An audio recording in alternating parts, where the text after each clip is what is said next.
ಗಿರಿ ಹಾ ತಗೋ ಬರ್ತೀನಿ ಬಾಯ್. ಹುಷಾರು. ಏ ಅಯೋಗ್ಯ, ನಿಮ್ಮಪ್ಪನು ಬಾಯಿ ಕಣ, ನನಗೂ ಬಾಯಿ ಹೇಳೋಗು. ನಿನ್ನ ಬಾಯಿ ಅಂತ ಒಪ್ಕೊಳ್ಳೋದಕ್ಕೆ ನನ್ನ ಬಾಯಿ ಒಪ್ಕೊಳ್ತಾ ಇಲ್ಲ. ಆದರೂ ನೀನು ಇಷ್ಟೊಂದು ಕೇಳ್ಕೊಳ್ತಾ ಇದೆಯಾ ಅಂದಮೇಲೆ ನಾನೇ ಕೇಳ್ಕೊಳ್ಳಿಲ್ಲ. ಇನ್ಮೇಲೆ ಕೇಳ್ಕೊಳ್ತೀನೋ ಅಂತ ಮುಂಚೆನೇ ಹೇಳ್ತಾ ಇದ್ದೀನಿ. ಬಾಯ್.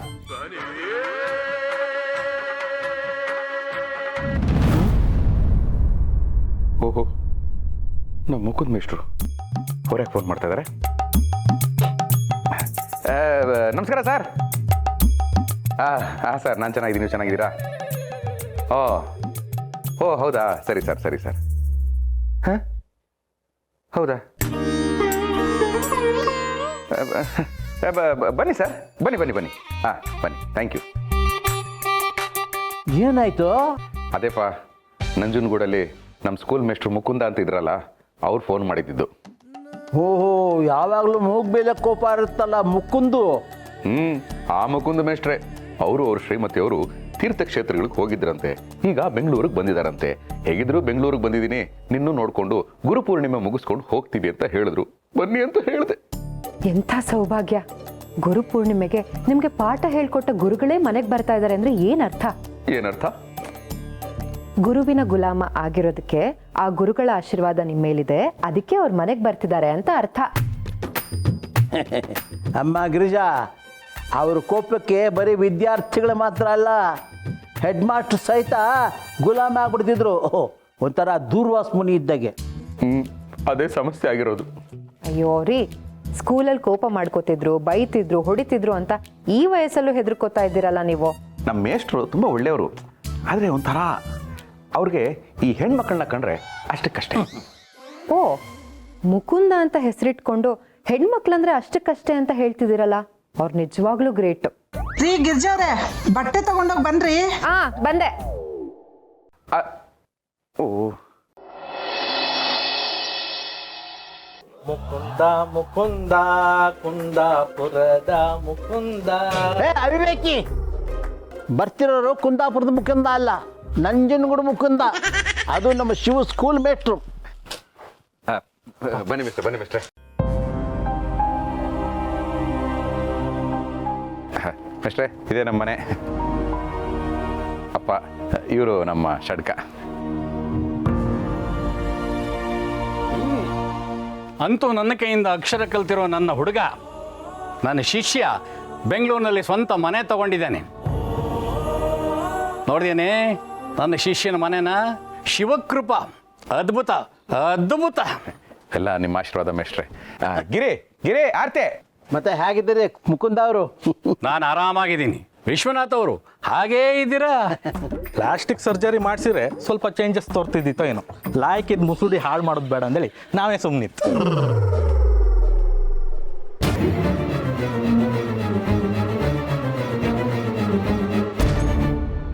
ಶಿವು, ಏನಿದು?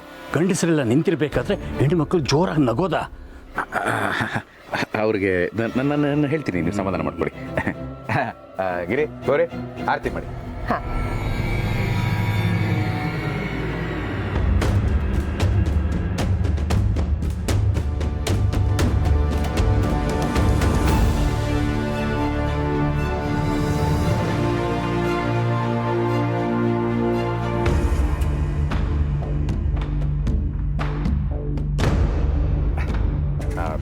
ಮೇಷ್ಟ್ರೆ, ಈಕೆ ಗಿರಿಜಾ, ನನ್ನ ಶ್ರೀಮತಿ. ಇವರು ಗೌರಿ ಅಂತ, ನಮ್ಮ ಗಿರಿಜಾ ತಂಗಿ ಕಾಶಿಯವರ ಧರ್ಮಪತ್ನಿ. ಆಶೀರ್ವಾದ ಮಾಡಿ.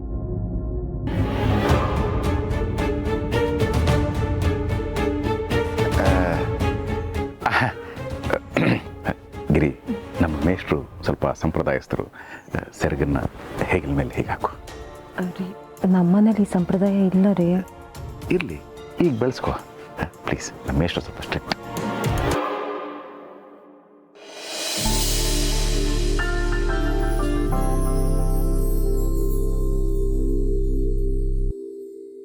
ಮೇಷ್ಟ್ರೆ, ನಮಗೂ ಆಶೀರ್ವಾದ ಮಾಡಿ.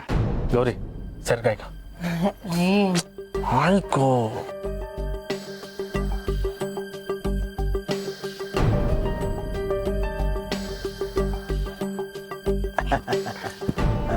ಮುಕುಂದವ್ರೆ ಬನ್ನಿ ಒಳಗಡೆ ಹೋಗೋಣ.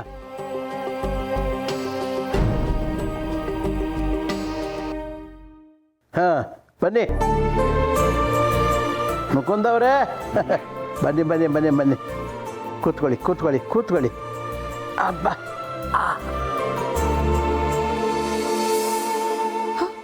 ಅಯ್ಯೋ ಅಮ್ಮ, ಕೆಳಗಡೆ ಯಾಕೆ ಕೂತ್ಕೋತಿದ್ದೀರಾ? ಮೇಲ್ ಕೂತ್ಕೊಳ್ಳಿ. ಪರವಾಗಿಲ್ಲಮ್ಮ, ಬೇಡ, ನಾ ಇಲ್ಲೇ ಕೂತ್ಕೋತೀನಿ. ಬೇಡ ಅಂದ್ರೆ ಏನಮ್ಮ ಅರ್ಥ? ಸೋಫಾ ಇರೋದೇ ಕುತ್ಕೊಳ್ಳೋದಕ್ಕೆ. ನೀವು ನಮ್ಮ ಮನೆ ಅತಿಥಿ, ಹೀಗೆ ಕೆಳಗೆ ಕುತ್ಕೋಬಾರ್ದು. ಮೇಲ್ ಕುತ್ಕೊಳ್ಳಿ, ಹೇಳಿ. ಶಿವು, ಗಿರಿ, ಗೌರಿ, ಯಾರ್ಯಾರಿಗೆ ಎಲ್ಲೆಲ್ಲಿ ಕಂಫರ್ಟಬಲ್ ಇರುತ್ತೋ ಅವ್ರವ್ರು ಅಲ್ಲಲ್ಲಿ ಕೂತ್ಕೊಳ್ತಾರೆ. ಪಾಪ ಅಮ್ಮಂಗೆ ಇಲ್ಲೇ ಕಂಫರ್ಟಬಲ್ ಅನ್ಸುತ್ತೆ ಅಲ್ವಾ ಅಮ್ಮ? ಏನೇ ಆಗಲಿ ಮನೆಗೆ ಬಂದ ಅತಿಥಿಗಳು ನೆಲದ ಮೇಲೆ ಕೂತ್ರೆ ನಮ್ಮ ಮನಸ್ಸು ನೋವಾಗಲ್ವೇನಪ್ಪ. ಅಮ್ಮ ನೀವು ಮೇಲೆ ಕೂತ್ಕೊಳ್ಳಿ ಅಮ್ಮ. ಏನು ಹೇಳ್ತಾ ಇದ್ದೀರಾ ವಿಶ್ವನಾಥ್ ಅವರೇ? ಗಂಡನ ಸಮಾನ ಹೆಂಡತಿ ಕೂತ್ಕೊಳ್ಳೋದ? ಅದು ಸಾಧ್ಯನೇ ಇಲ್ಲ. ಅವಳ ಜಾಗ ಅದೇ, ನನ್ನ ಜಾಗ ಇದೆ.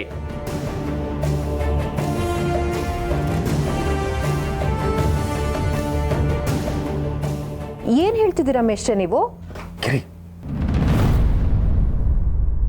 ಇದೇ ಜಾಗ ಅಂದ್ರೆ ಹೆಂಡತಿ ಗಂಡನ ಕಾಲ ಹತ್ರನೇ ಬಿದ್ದಿರ್ಬೇಕು ಅಂತನಾ?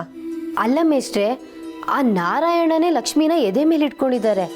ಅಂಥದ್ರಲ್ಲಿ ತಿಳಿದಿರೋ ನೀವೇ ಈ ರೀತಿ ಮಾತಾಡಿದ್ರೆ? ಆ ಪರಮೇಶ್ವರ ಪಾರ್ವತಿನ ತನ್ನ ತೊಡೆ ಮೇಲೆ ಕೂರಿಸ್ಕೊಂಡಿದ್ದಾನೆ. ಅಂಥದ್ರಲ್ಲಿ ನೀವು? ಶಿವು, ಮೇಷ್ಟ್ರಿಗೆ ಇಷ್ಟೆಲ್ಲ ಅವಮಾನ ಆಗ್ತಾ ಇದ್ರು ನೋಡ್ಕೊಂಡು ಸುಮ್ಮನೆ ಇದೆಯಾ?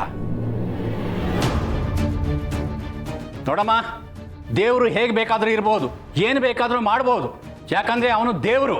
ಹಾಗಂತ ನಾವು ಎಲ್ಲಾನು ದೇವ್ರ ಥರನೇ ಮಾಡಿದ್ರೆ ನಾವು ದೇವರಾಗಲ್ವಾ?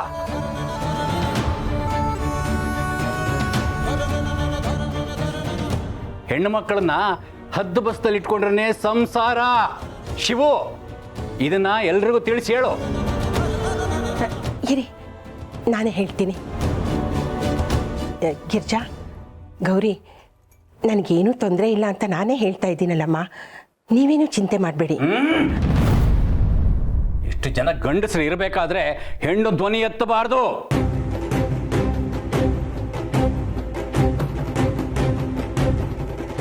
ಶಿವು, ಅರ್ಥ ಆಯ್ತಾ? ಆಯ್ತು ಮೇಷ್ಟ್ರೆ. ಹಾಗಿದ್ರೆ ನಿಮ್ಮನೆ ಹೆಣ್ಮಕ್ಳಿಗೂ ಇದನ್ನು ಅರ್ಥ ಮಾಡಿಸು.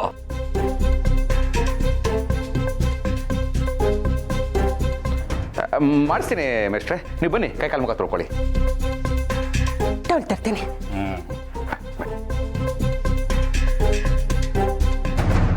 ಅಲ್ಲಿ ಹೆಂಡತಿ ಮಾತು ಗಂಡನ್ ಕೇಂತಿಲ್ಲ, ಇಲ್ಲಿ ಗಂಡನ ಮಾತು ಹೆಂಡತಿಗೆ ಕೇಂತಿಲ್ಲ.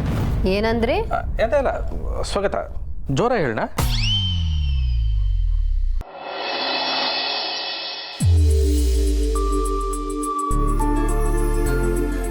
ಅಮ್ಮ ಕೂತ್ಕೊಳ್ಳಿ ನೀವು. ಇಲ್ಲಮ್ಮ, ಬೇಡ, ಇವ್ರದ್ದು ಮುಗಿಲಿ, ಆಮೇಲೆ ನಾನು ಊಟ ಮಾಡ್ತೀನಿ. ಅಲ್ಲಮ್ಮ, ಊಟ ಮಾಡೋವಾಗ ಭೇದ ಭಾವ ಇರಬಾರ್ದಮ್ಮ. ಆ ಅನ್ನ ಬ್ರಹ್ಮನ ಮುಂದೆ ಎಲ್ಲರೂ ಒಂದೇ. ಕೂತ್ಕೊಳ್ಳಮ್ಮ. ವಿಶ್ವನಾಥ್ ಅವರೇ, ನೀವೇನು ಮಾತಾಡ್ತಾ ಇದ್ದೀರಾ? ನೀವು ನಿಮ್ಮ ಹೆಂಡತಿ ಜೊತೆನಲ್ಲಿ ಸಲಿಗೆನಲ್ಲಿ ಇದ್ ಮಾತ್ರಕ್ಕೆ ಎಲ್ಲರೂ ಹಾಗೆ ಇರಬೇಕಾ? ಇದು ಸಾಧ್ಯ ಇಲ್ಲ. ಗಂಡನ ಊಟ ಆದ್ಮೇಲೆ ಹೆಂಡತಿ ಊಟ ಆಗಬೇಕು. ಅದರಲ್ಲೂ ಗಂಡ ತಿಂದುಬಿಟ್ಟು ತಟ್ಟೆಲೇ ಆಗಬೇಕು.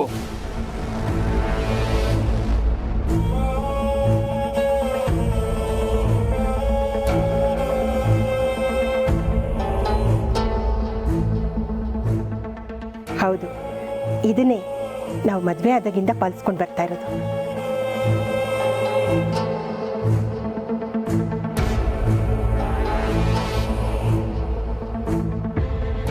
ಆಗ್ಲಮ್ಮ, ನಿಮ್ಮಿಷ್ಟನೇ ನಮ್ಮಿಷ್ಟ.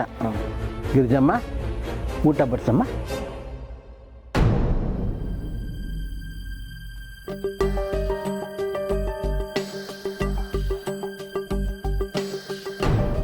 ಪ್ರಣಿ, ನೀವು ಊಟಕ್ಕೆ ಬನ್ನಿ.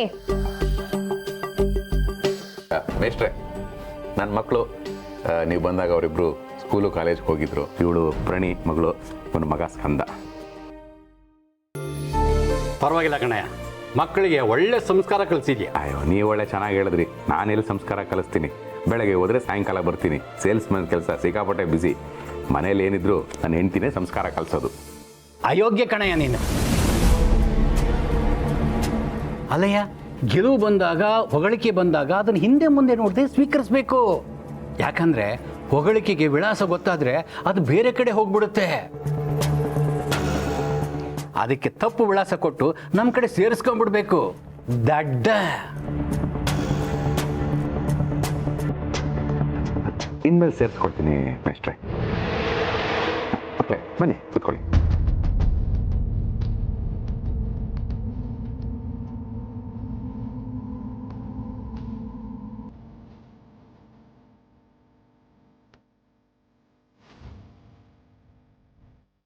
ಶಿವು, ಏನ್ ನಿಮ್ಮ ಮನೇಲಿ ಎಲ್ಲ ಉಲ್ಟಾನಾ?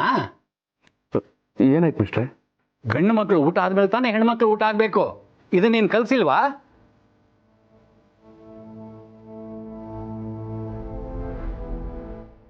ಅಂಕಲ್, ನಾವೆಲ್ಲರೂ ಜೊತೆಲಿ ಊಟ ಮಾಡೋದ್ರಲ್ಲಿ ತಪ್ಪೇನಿದೆ? ಶಿವು, ಬೆಳಿಗ್ಗೆ ನಿನ್ನ ಹೆಂಡತಿ ನಾದ್ನಿ, ಈಗ ನಿನ್ನ ಮಗಳು, ಇನ್ನು ಯಾರ್ಯಾರ ಹತ್ರ ಅನ್ನಿಸ್ಬೇಕು ಅಂತಿದ್ಯೋ?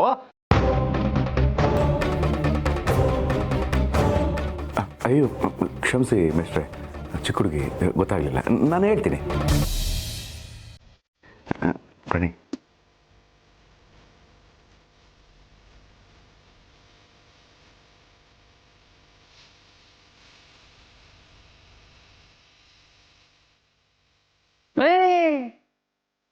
ನೀನು ಕೂತ್ಕೊಳ್ಳೋ. ನೀನು ಗಂಡ ಮಗ, ನಿನಗೆ ಎಲ್ಲ ಸ್ವಾತಂತ್ರ್ಯ ಇದೆ. ಬಡ್ಸಮ್ಮ.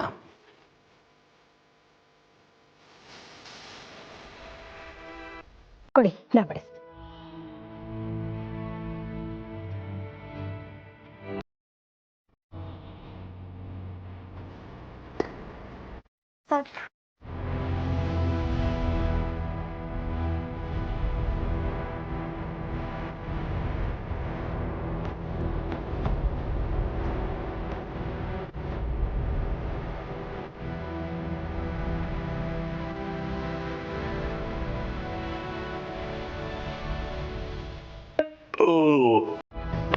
ಅನ್ನದಾತೋ ಸುಖೀ ಭವ. ಮೇಷ್ಟ್ರೆ ಬನ್ನಿ, ಕೈ ತೊಳ್ಕೊಳ್ಳಿ ಅವ್ರಿ.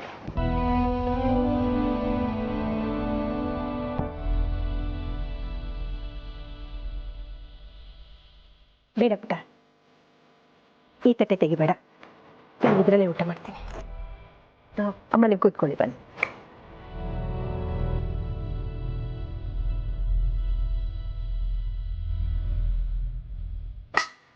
ಅಕ್ಕ, ಗೌರಿ, ಒಳ್ಳೆ ಟೈಮಿಗೆ ಬಂದೆ, ಊಟ ಕೂತ್ಕೊ. ಸರಿ ಪ್ರಣಿ, ನೀನು ಬಾ ಊಟಕ್ಕೆ. ಕೂತ್ಕೊ.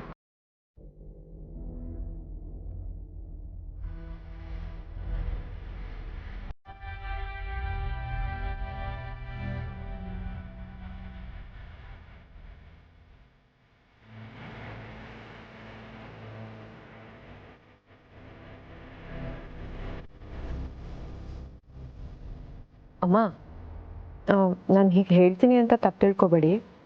ನಿಮ್ಮ ಯಜಮಾನ್ರು ಅಷ್ಟು ಕೇವಲವಾಗಿ ಮಾತಾಡ್ತಾರಲ್ಲ, ನಿಮ್ಗೇನು ಅನ್ಸಲ್ವಾ? ಅವ್ರು ಯಾಕೆ ಗಂಡು ಹೆಣ್ಣಿನ ಮಧ್ಯೆ ಅಷ್ಟೊಂದು ಭೇದ ಭಾವ ಮಾಡ್ತಾರೆ? ಅದು ತಪ್ಪಲ್ವಾ? ನಮಗೆಲ್ಲ ಅಪ್ಪ ಅಮ್ಮ ಹೇಳ್ಕೊಟ್ಟಿರೋದೇನೆಂದ್ರೆ, ಈ ಪ್ರಪಂಚದಲ್ಲಿ ಪ್ರತಿಯೊಂದು ಜೀವಿಗೂ ಅವ್ರದ್ದೇ ಆದ ಸಮಾನ ಹಕ್ಕಿದೆ, ಯಾರು ಮೇಲಲ್ಲ ಯಾರು ಕೀಳಲ್ಲ ಅಂತ. ಆದ್ರೆ ಇವರು ಗಂಡು ಮೇಲು ಹೆಣ್ಣು ಕೀಳು ಅಂತೆಲ್ಲ ಹೇಳ್ತಾ ಇದ್ದಾರೆ.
ಇದೆಲ್ಲ ಸಿಗ್ತಾ ಇಲ್ಲ ಅಂದಮೇಲೆ ಶ್ರೇಯಸ್ಸು ಮುತ್ತೈದೆ ಭಾಗ್ಯ ಎಲ್ಲ ಸಿಕ್ಕಿ ಏನು ಪ್ರಯೋಜನ ಅಮ್ಮ?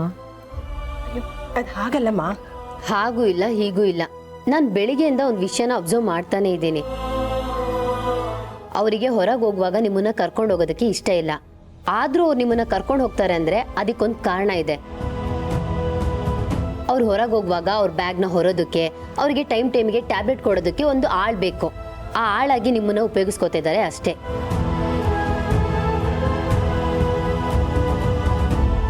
ಅದು ಅಲ್ಲದೆ ಅವ್ರಿಗೆ ಕೋಪ ಬಂದಾಗ ಬೈಸ್ಕೊಳ್ಳೋದಕ್ಕೆ ಯಾರಾದರೂ ಬೇಕಲ್ವಾ, ಅದಕ್ಕೆ ನಿಮ್ಮನ್ನ ಉಪಯೋಗಿಸ್ಕೊತಾ ಇದ್ದಾರೆ. ನೀವೇನಾದರೂ ಹೇಳಿ, ನಿಮ್ಮ ಗಂಡ ಸ್ವಾರ್ಥಿ. ಅಯ್ಯೋ, ನೀನು ಕೈ ಮುಗಿತೀನಿ. ನನ್ನ ಗಂಡನ ಬಗ್ಗೆ ಹಾಗೆಲ್ಲ ಮಾತಾಡಬೇಡಮ್ಮ. ಪಾಪ ಅವರು ನನಗೊಂದು ಬಾಳು ಕೊಟ್ಟಿದ್ದಾರೆ, ಜೀವನ ಕೊಟ್ಟಿದ್ದಾರೆ. ಅವ್ರು ಇಲ್ಲದೆ ಇದ್ದಿದ್ರೆ ನಾನು ಇವತ್ತು ಎಲ್ಲಿರ್ತಿದ್ನೋ ಏನೋ.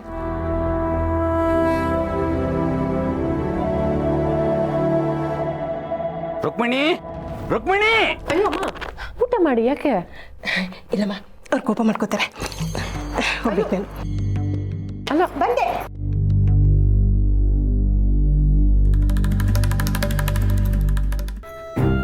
ಏನ್ರಿ? ಎಲ್ಲಿ ಹಾಳಾಗೋಗಿದ್ದೆ? ನೋಡಿ, ನಮ್ಮ ಮನೇಲಿ ಏನು ಬೇಕಾದರೂ ಬೈರಿ, ಆದರೆ ಕಟ್ಟೋರ್ ಮನೆಗೆ ಬಂದಿದ್ದೀವಿ. ಇಲ್ಲೂ ಹೀಗೆ ಕೂಗಾಡಿದ್ರೆ ಅವ್ರು ಏನು ಅನ್ಕೊಳ್ಳಲ್ಲ. ನನ್ನನ್ನು ಅಂತ ಇದ್ದೀರಿ ಅಂತ ಹೇಳ್ತಾ ಇಲ್ಲ,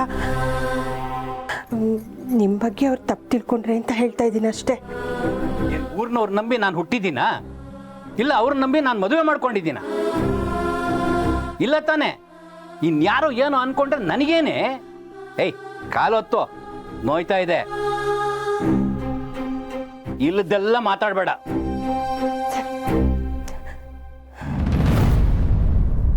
ಅಯ್ಯೋ, ಏನು ಮುರಿಬೇಕು ಅಂತಿದ್ದೇನೆ ಮೆತ್ತಿಗೆ.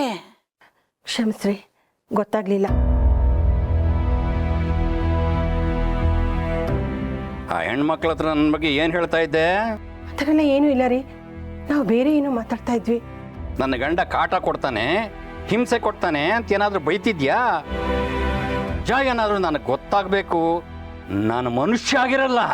ಅಯ್ಯೋ, ನನ್ನ ಮಾಂಗಲ್ಯ ದಾಣೆ ರೀ, ಅದೆಲ್ಲ ಏನು ಮಾತಾಡಿಲ್ಲ ನಾನು. ನನ್ನ ನಂಬಿ. ಸಂತೆಯಲ್ಲಿ ಕಡಿಮೆ ಬೆಲೆಗೆ ಸಿಗೋ ಹಣ್ಣನ್ನು ನಂಬ್ತೀನಿ, ಆದರೆ ಹೆಣ್ಣನ್ನು ಮಾತ್ರ ನಂಬಲ್ಲ. ಈ ಹೆಣ್ಮಕ್ಳು ಹಾವಿದ್ದ ಹಾಗೆ. ನಾನಂತದ್ದೇನು ಮಾಡಿದೆ ರೀ? ಯಾರಾದರೂ ಇದ್ರೆ ನಿನಗೆ ಕೊಪ್ಪು ಬಂದ್ಬಿಡುತ್ತೆ ಅಲ್ವಾ? 4-5 ಸಲ ರುಕ್ಮಿಣಿ ರುಕ್ಮಿಣಿ ಅಂತ ಕಿರ್ಚ್ಕೊಂಡೆ. ಅದೇನದು ಜಾಣ ಕಿವುಡು? ಗಂಡ ಎದುರಿಗೆ ಇದ್ರು ಮರ್ಯಾದೆನೆ ಕೊಡೋದಿಲ್ಲ. ಹೇಳೋ, ಇಲ್ಲಾಂದ್ರೆ ಬಡ್ದು ಬಿಡ್ತೀನಿ ನೋಡು. ರೀ, ನಾನು ಯಾವತ್ತಾದರೂ ಹಾಗೆ ಮಾಡಿದ್ದೀನ? ಇವತ್ತೇನೋ ಸ್ವಲ್ಪ ತಡ ಆಗೋಯ್ತು ಅಷ್ಟೇ. ನಾನಿರೋದಕ್ಕೇನೆ ನಿನ್ನ ಬದುಕು ಪಾವನ ಆಗಿರೋದು. ನಾನಿಲ್ಲ ಅಂದ್ರೆ ನಿನ್ನನ್ನು ಯಾರು ನೋಡೋದಿಲ್ಲ, ನೆನಪಿಟ್ಕೋ. ಅಯ್ಯೋ, ಬಿಡ್ತುವನ್ರಿ, ನೀವಿಲ್ದೆ ನಾನು ಬದುಕಿರ್ತೀನ? ನನ್ನ ಮಾಂಗಲ್ಯನೇ ನೀವು ರೀ, ನನ್ನ ಸೌಭಾಗ್ಯನೇ ನೀವು.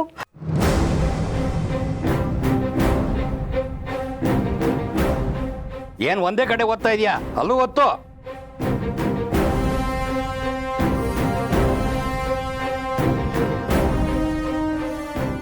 ಏನು ಅನ್ಯಾಯನಕ್ಕ ಇದು? ಛೇ, ಇದನ್ನೆಲ್ಲ ನೋಡ್ತಾ ಇದೆ, ರಕ್ತ ಕುದೀತಾ ಇದೆ. ನನಗೂ ಅಷ್ಟೆ. ಆದರೆ ಈಗ ನಾವೇನು ಮಾಡೋದಕ್ಕಾಗಲ್ಲ.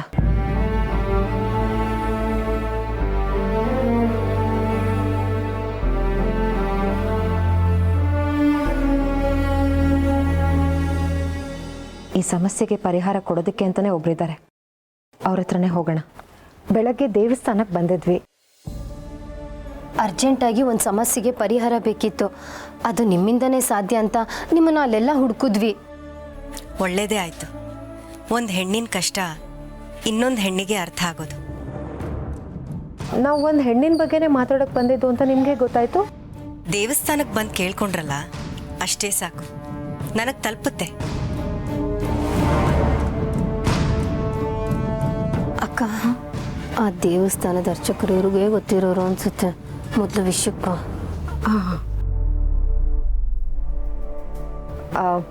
ಒಳ್ಳೇದಾಯ್ತು ದುರ್ಗಾ ಅವರೇ, ಈಗಾಗಲೇ ಸಮಸ್ಯೆ ಏನು ಅಂತ ನಿಮಗೆ ಗೊತ್ತಿದೆ. ನಮಗೆ ಏನು ಮಾಡಬೇಕು ಅಂತಲೇ ಗೊತ್ತಾಗ್ತಾ ಇಲ್ಲ. ನಾವು ಎಷ್ಟೇ ಹೇಳಿದ್ರು ರುಕ್ಮಿಣಿ ಅಮ್ಮ ನಮ್ಮ ಯಜಮಾನ್ರೇ ದೇವರು, ನಮ್ಮ ಯಜಮಾನ್ರೇ ಸರ್ವಸ್ವ ಅಂತ ಹೇಳ್ತಾರೆ ಹೊರತು ಅವ್ರ ವಿರುದ್ಧವಾಗಿ ಧ್ವನಿನೇ ಎತ್ತಲ್ಲ. ಹೀಗಿರೋವಾಗ ಅವ್ರ ಜೀವನನ ನಾವು ಹೇಗೆ ಸರಿ ಮಾಡೋಕ್ಕಾಗತ್ತೆ? ಅವ್ರು ಒಂದು ಸಲ ಧ್ವನಿ ಎತ್ತಿದ್ರೆ ಸಾಕು, ನಾವು ಅವ್ರ ಜೊತೆಯಾಗಿ ನಿಲ್ತೀವಿ. ಆದರೆ ಅವರು ಸಂಸ್ಕಾರ ಪದ್ಧತಿ ಅಂತ ಒಳಗೊಳಗೆ ನೋವು ಪಡ್ತಾ ಇದ್ದಾರೆ. ಅದನ್ನು ನೋಡೋಕ್ಕಾಗ್ತಾ ಇಲ್ಲ. ಒಬ್ಬ ವ್ಯಕ್ತಿನ ಕೀಳಾಗಿ ನೋಡೋದು ಸಂಸ್ಕಾರ ಅನ್ಸ್ಕೊಳ್ಳೋದಿಲ್ಲ. ಒಬ್ಬ ವ್ಯಕ್ತಿತ್ವನ ಕೀಳಾಗಿ ನೋಡೋದು ಕೂಡ ಸಂಸ್ಕಾರ ಅಲ್ಲ. ಹಾಗೆ ನೋಡಿದ್ರೆ ರುಕ್ಮಿಣಿ ಮತ್ತು ಮುಕುಂದ ಅವ್ರ ಸಂಸಾರನೇ ಅಲ್ಲ.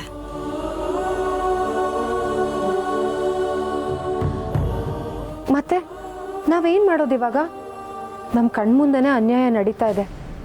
ನಮ್ಮ ಮನೇಲೆ ನಾವು ಅವ್ರಿಗೇನು ಸಹಾಯ ಮಾಡೋಕ್ಕಾಗ್ತಾ ಇಲ್ಲ. ಆದರೆ ಅವ್ರ ಮನೆಗೆ ಹೋದರೆ ಮತ್ತೆ ಅದೇ ರಾಗ ಅದೇ ಹಾಡು. ಈ ಪ್ರಾಬ್ಲಮ್ಮು ಪರ್ಮನೆಂಟಾಗಿ ಸಾಲ್ವ್ ಮಾಡೋದಕ್ಕೆ ಏನು ಮಾಡೋದು? ನೀವು ಎಷ್ಟೋ ಜನ ಅಸಹಾಯಕರಿಗೆ ಹೆಣ್ಮಕ್ಳಿಗೆ ಜೊತೆಯಾಗಿ ನಿಂತು ಸಹಾಯ ಮಾಡಿದ್ದೀರಾ.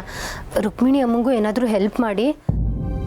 ಹೆಣ್ಣಾಗ್ಲಿ ಗಂಡಾಗ್ಲಿ ಅವರಿಬ್ಬರ ಮಧ್ಯೆ ಯಾವುದೇ ಸಂಬಂಧ ಇರಲಿ, ಅವರಿಬ್ರಿಗೂ ಸಮಾನವಾದ ಹಕ್ಕಿದೆ. ಅದು ಸಮಾಜದಲ್ಲಾಗಿರಬಹುದು ಅಥವಾ ಅವರಿಬ್ರು ಸಂಬಂಧದಲ್ಲಾಗಿರ್ಬೋದು. ಅವ್ರವ್ರದೇ ಆದಂಥ ಗೌರವ ಇದೆ. ಕೆಲವು ಗಂಡಂದ್ರು ಇರ್ತಾರೆ, ತಾನು ಹೇಳಿದ್ದೇ ಸರಿ, ತಾನು ಹೇಳಿದ್ದೇ ವೇದವಾಕ್ಯ, ನಾನು ಹಾಕಿದ ಗೆರೆನ ಹೆಂಡತಿ ಆದವಳು ದಾಟಬಾರ್ದು ಅಂತ ಅಹಂಕಾರನ ನೆತ್ತಿ ಮೇಲಿಟ್ಕೊಂಡು ಓಡಾಡ್ತಿರ್ತಾರೆ. ನೀವೆಲ್ಲಿವರೆಗೂ ಅವ್ರ ಮಾತು ಕೇಳ್ತಿರ್ತೀರೋ ಅಲ್ಲಿವರೆಗೂ ಅವ್ರ ಅಹಂಕಾರ ಬೆಳೀತಾನೆ ಹೋಗುತ್ತೆ. ಅವ್ರ ಹೆಂಡತಿ ಬಾಯಿಂದ ಅವ್ರು ಯಾವತ್ತೂ ಇಲ್ಲ ಅನ್ನೋ ಪದನೇ ಕೇಳಿರಲ್ಲ. ಆ ಪದ ಅವ್ರ ಕಿವಿಗೆ ಬೀಳ್ಬೇಕು. ನಾನು ಹೇಳಿದ್ದನ್ನ ನನ್ನ ಹೆಂಡತಿ ಒಪ್ಪಲ್ಲ ಅನ್ನೋ ಅರಿವು ಅವ್ರಿಗೂ ಕೂಡ ಆಗಬೇಕು. ಆಗ ಅವರು ದಾರಿಗೆ ಬರ್ತಾರೆ.